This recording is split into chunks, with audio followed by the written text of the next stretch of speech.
भारतीय गणतंत्र ने 75 वर्ष पूर्ण कर आज 76 गणतंत्र में प्रवेश किया है। मैं मेरी ओर से सूर्यनगरी पश्चिमी राजस्थान और राजस्थान प्रदेश की ओर से गणतंत्र दिवस पर सभी को बहुत बहुत हार्दिक बधाई शुभकामनाएं देता हूं।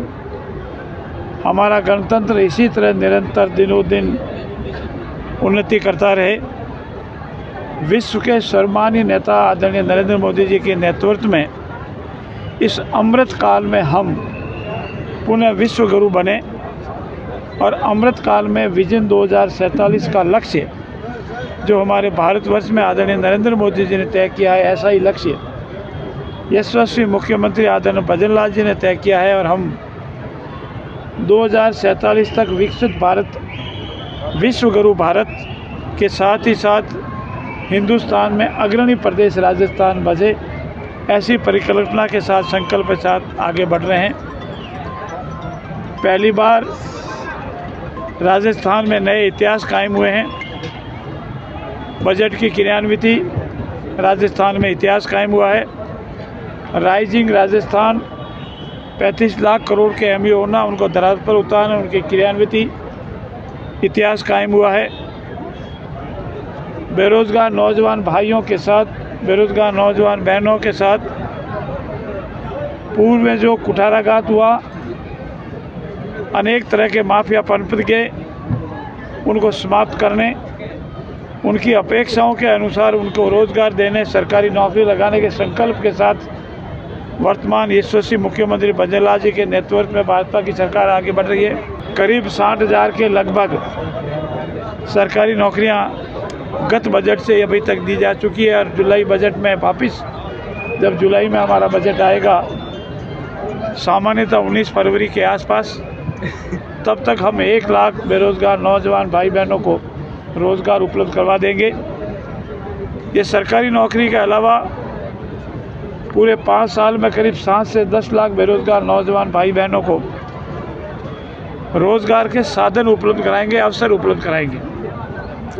काश्तकारों के लिए हो, मुख्यमंत्री किसान सम्मान निधि हो, एमएसपी बढ़ाने का विषय हो, इस संबंध में भी राजस्थान सरकार निरंतर आगे बढ़ रही है।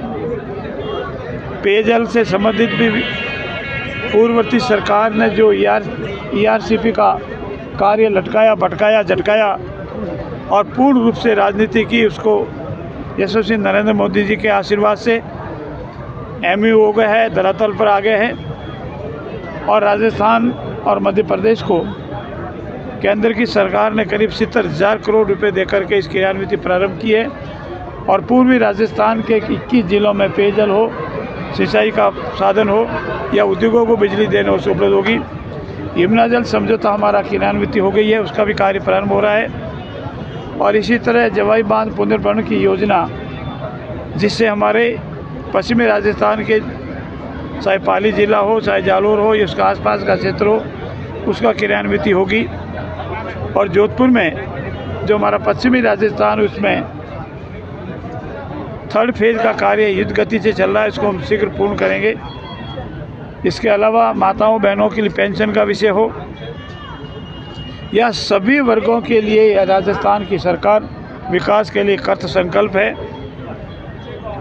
भारतीय लोकतंत्र की स्थापना में हमारे जोधपुर का भी अपूर्णीय योगदान रहा है, जिसका हम याद करते हैं। आज जोधपुर के लिए सौभाग्य विषय है कि जोधपुर के पुलिस महानिरीक्षक जोधपुर रेंज को पुलिस पदक मिला है। हमारे यहाँ लेखक आलोचक को आज पद्मश्री का अवार्ड मिला है, हमारे लिए खुशी का विषय है।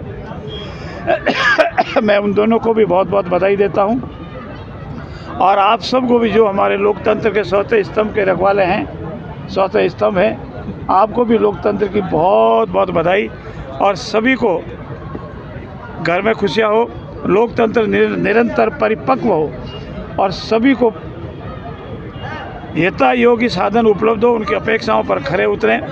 हमारी सरकार हर वर्ग के लिए, उत्थान के लिए, विकास के लिए उसकी अपेक्षाओं पर खरा उतरने का प्रयास करेगी। बहुत बहुत धन्यवाद।